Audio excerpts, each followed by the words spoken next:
Hello साथियों, उम्मीद है आप सभी स्वस्थ होंगे, खुश होंगे। घर पर रहिए, सुरक्षित रहिए और घर पर ही मास्टर्स इंग्लिश क्लासेस की ऑनलाइन क्लासेस का भरपूर आनंद लीजिए और अपनी पढ़ाई जारी रखिए।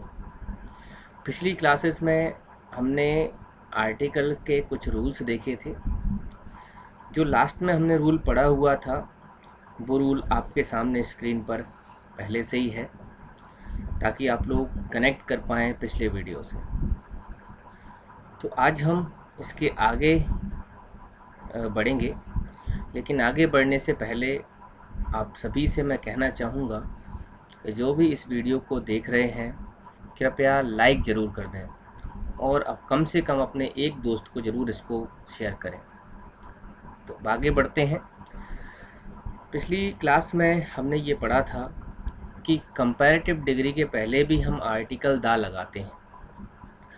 तो आर्टिकल द कंपैरेटिव डिग्री के पहले वैसे तो लगता नहीं है, लेकिन लगाने की दो कंडीशंस हमने सीखी थी कि जब कंपैरेटिव डिग्री का प्रयोग एडवर्ब के रूप में किया गया हो तब हम उसके पहले द लगाते हैं, और दूसरा जब सेंटेंस में सिलेक्शन का बोध हो तब हम उस कंपैरेटिव डिग्री के पहले द लगाते हैं।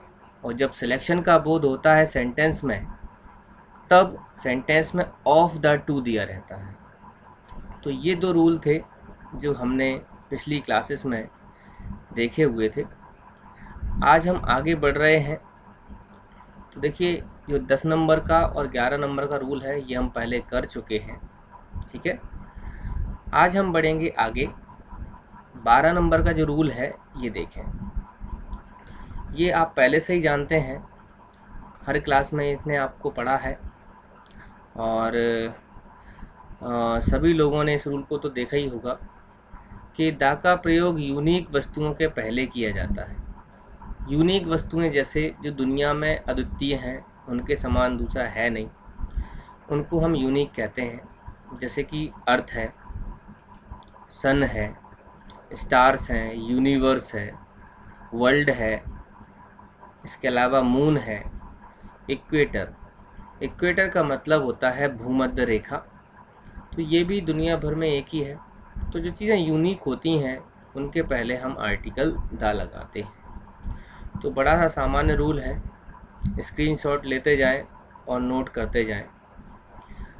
अब इसको जल्दी से मैंने इसलिए पढ़ा दिया है क्योंकि आपका पहले से पढ़ा हुआ है।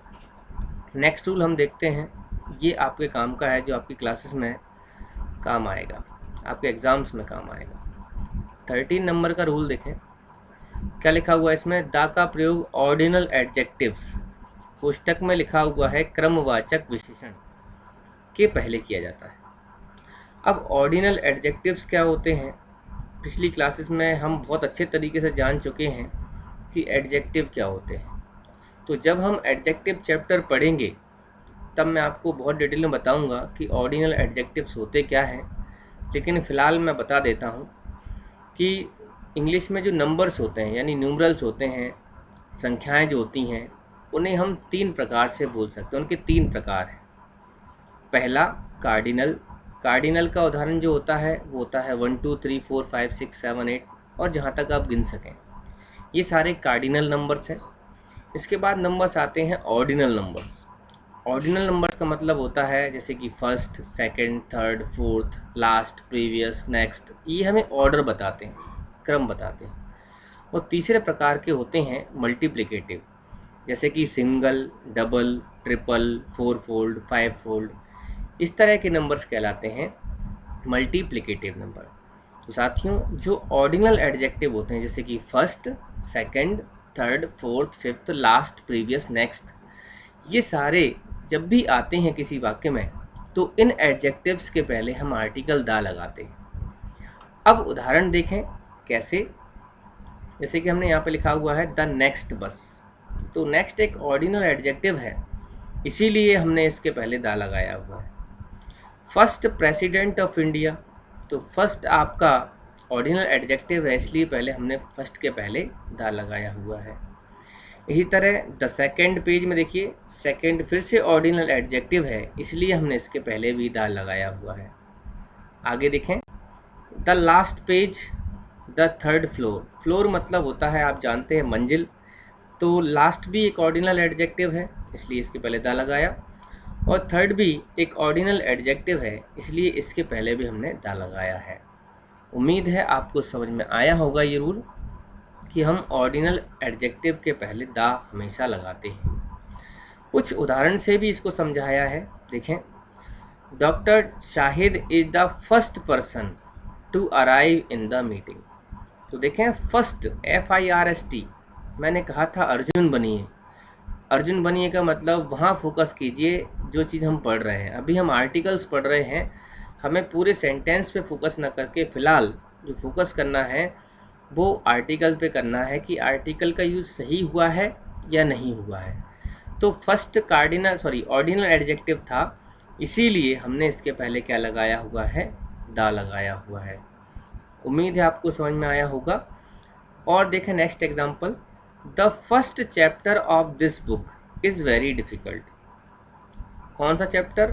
फर्स्ट। और फर्स्ट एक ऑर्डिनल एडजेक्टिव है, इसलिए हम इसके पहले द का प्रयोग करते हैं।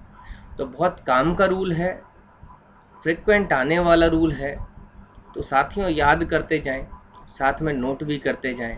जब हमारी ऑनलाइन क्लासेस ऑफलाइन जब क्लासेस शुरू होंगी तो आप इन ही रूल्स को और बेहतर ढंग से समझ पाएंगे ऑफलाइन में आके। लेकिन तब तक अपनी पढ़ाई बंद ना करें। यहाँ भी मैं पूरी कोशिश कर रहा हूँ देने की जो मैं क्लास में देता हूँ, पर आप सब लोगों ने मुझसे, कुछ लोगों ने पढ़ा भी है, और मैं खुद भी कहना चाहता हूँ कि ऑनलाइन में मैं अपना 100% नहीं दे पा रहा हूँ, क्योंकि मैं कुछ लिख नहीं पाता हूँ। अभी ये मेरे पास लिखने की सुविधा नहीं है। तो फिर भी समझाने में कोई कमी नहीं आएगी। आप अपने कमेंट्स वीडियो के नीचे देते रहें। आपको क्या समझ में नहीं आया है, मैं अगली वीडियो में उसको दोबारा से ले लूँगा, ठीक है। अब देखिए, लेकिन इस रूल को जब हम लगाते हैं तो कुछ जगह हमें सावधानी बरतनी पड़ती है। देखें क्या, इसमें एक नीचे पॉइंट दिया गया है, उसको मैंने हाईलाइट किया है, ध्यान से पढ़ें। क्या लिखा हुआ है? जब नेक्स्ट और लास्ट का प्रयोग संडे, मंडे, जनवरी, फरवरी, वीक, मंथ या ईयर जैसे समय बताने वाले शब्दों के पहले किया गया हो तो दा का प्रयोग नहीं किया जाता है। जैसे हम बोलें next Monday, next week, next जनवरी, तो इस तरह जब लिखा होगा तो हम इन ऑर्डिनल एडजेक्टिव्स के पहले कोई भी आर्टिकल नहीं लगाएंगे, दा भी नहीं लगाएंगे, ठीक है। आइए कुछ उदाहरणों से इनको समझते हैं, कुछ एग्जाम्पल से इनको समझते हैं।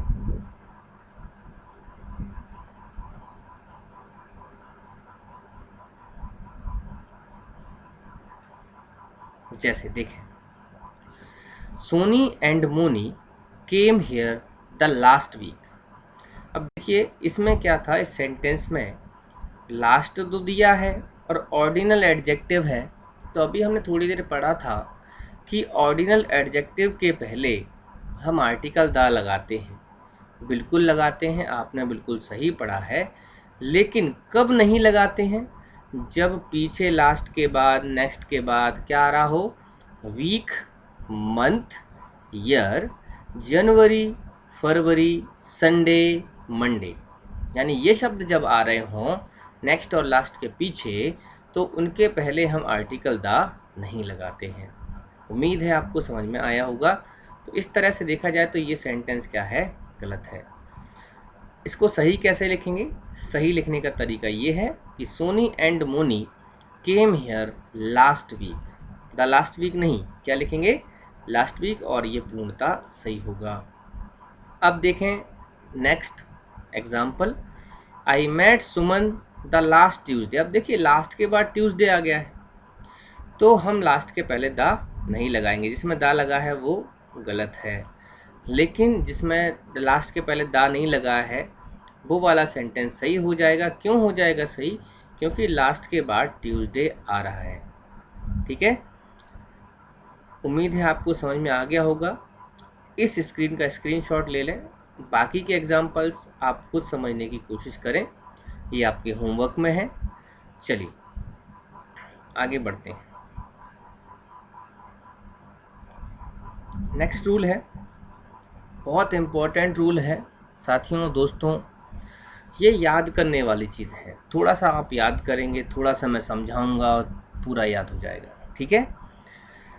नेक्स्ट रूल है, हर रूल का स्क्रीनशॉट जरूर लेते चलें, ठीक है। क्या लिखा हुआ है? Most of, some of, both of, half of, none of, all of, either of, neither of के बाद आने वाले नाउन के पहले दा का प्रयोग किया जाता है। तो ये जो सारे वर्ड्स हैं ये आपको लिख करके याद कर लेने हैं कि most of, some of, both of, half of, none of, all of, either of और नीदर ऑफ के बाद आने वाले नाउन के पहले हम आर्टिकल दा लगाते हैं। अब जरा देखें, ये सेंटेंस लिखा था, इसमें आया ऑल ऑफ। ऑल ऑफ के बाद पहला जो नाउन आया है वो आया है प्लेयर्स। तो रूल ये कहता है कि इस प्लेयर्स के पहले दा होना चाहिए था, लेकिन इसमें तो नहीं है, इसीलिए ये वाला जो रूल है, ये वाला जो सेंटेंस है वो गलत है। अब देखिए सही कब होगा? सही नीचे लिखा हुआ है दूसरे एग्जाम्पल में, all of the players have come. आया समझ? तो ये आपको ये लाइनें याद करनी है और आपका काम बन गया। दूसरा देखें, दूसरा एग्जाम्पल, मोस्ट ऑफ के बाद द आना चाहिए नाउन के पहले। नाउन क्या आया? मनी, लेकिन मनी के पहले दा नहीं लगाया है, तो ये सेंटेंस है गलत। सही क्या होगा? Most of the money was spent, यानी अधिकांश जो पैसे हैं वो खर्च हो गए हैं। ये बिल्कुल सही है। अब देखें next, either of boys is able to do the sum. यहाँ पर बॉयज नाउन आया ईदर ऑफ के बाद, लेकिन बॉयज के पहले द आना चाहिए, तो ये वाला तो हो गया रॉन्ग। सही कब होगा? Either of the boys is able to do the sum, यानी ये वाला सही है। मेरी बात आपको समझ में आ रही होगी। लास्ट एग्जाम्पल देखें, neither of girls is ready. अब देखिए नीदर ऑफ आया है तो भाई नाउन आया है तो नाउन के पहले दा आना चाहिए। गर्ल्स नाउन है लेकिन नाउन नहीं आया है, सॉरी आर्टिकल नहीं आया है, इसलिए ये सेंटेंस गलत है। अब नेक्स्ट देखें, neither of the girls is ready, बिल्कुल सही है, क्योंकि नीदर ऑफ हमारा आया हुआ है, इसके बाद नाउन आया है गर्ल्स, तो द बिल्कुल लगेगा। तो साथियों एक बार दोबारा स्क्रीनशॉट अगर आप नहीं ले पाए हैं तो ले लें, इस स्क्रीन का स्क्रीनशॉट जरूर ले लें। इन शब्दों के बाद जो भी नाउन आता है उस नाउन के पहले हम आर्टिकल दा लगाते हैं, ठीक है। चलिए, ये जो 15 नंबर का रूल है ये इम्पोर्टेंट बहुत है, आता भी है। भाई ऐसा कोई भी रूल नहीं है जो एग्ज़ाम के लिए महत्वपूर्ण ना हो। मैं जितने रूल आपको पढ़ाऊँगा कभी ना कभी एग्ज़ाम में ज़रूर आए हैं और आगे आते ही रहेंगे, तो बिल्कुल तय मान लीजिए। किसी भी रूल को मेरे द्वारा पढ़ाए गए रूल को स्किप ना करें, ठीक है स्टूडेंट्स। अगर आप स्किप करेंगे तो बहुत दिक्कत होने वाली है, फिर आप कहेंगे कि आपने पढ़ाया वो फंसा नहीं। बिल्कुल फंसेगा। मैं आपको टेस्ट पेपर कराऊंगा लाइव, आपसे सवाल जवाब भी लेंगे, तो तब आपको समझ में आ जाएगा कि एग्ज़ाम में क्वेश्चंस कैसे आ रहे हैं। बस 1-2 क्लासेस की देर है, हम लाइव टेस्ट करने वाले हैं इस चैप्टर का, ठीक है। अब रूल, नेक्स्ट रूल पढ़ते हैं। क्या लिखा है? किसी प्रॉपर नाउन के बाद कोई एडजेक्टिव उसी नाउन को क्वालिफाई करते हुए लगाया गया हो तो उस एडजेक्टिव के पहले हम दा का प्रयोग करते हैं। ध्यान से सुनें मेरे साथियों, प्रॉपर नाउन के लिए एडजेक्टिव कभी भी नाउन के पहले नहीं लगता है, पीछे ही लगता है।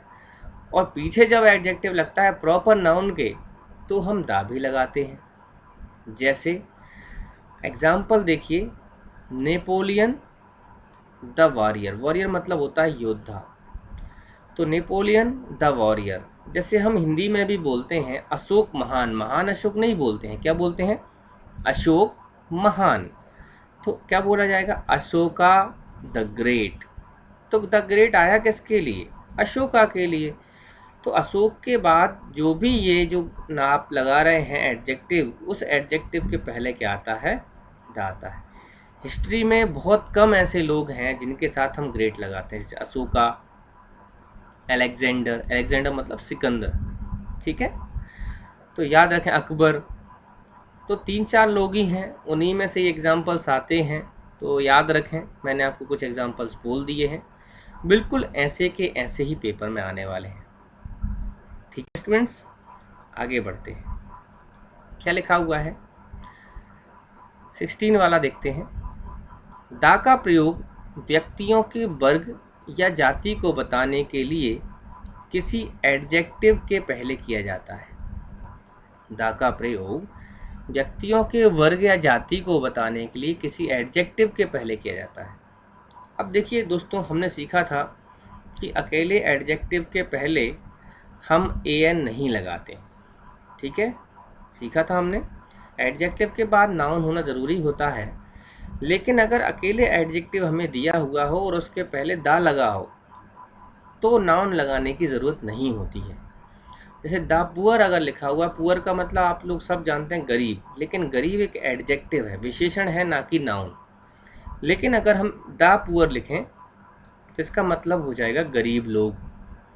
ठीक है, गरीब नहीं होगा, क्या होगा, गरीब लोग। इसी तरह द रिच का मतलब अमीर लोग, यंग लोग, ओल्ड बूढ़े लोग, डीफ लोग। डीफ कौन होते हैं, जो लोग सुन नहीं सकते हैं। लेम, जो लोग चल नहीं सकते हैं। द डम मतलब जो बोल नहीं सकते हैं। द ऑनेस्ट मतलब ईमानदार लोग। द डिसऑनेस्ट मतलब बेईमान लोग। ठीक है, बात समझ में आ रही है। तो द, जैसे हमने यहाँ पे एग्जाम्पल भी एक दिया हुआ है, द ओल्ड का मीनिंग है ओल्ड पीपल, यानी बूढ़े लोग।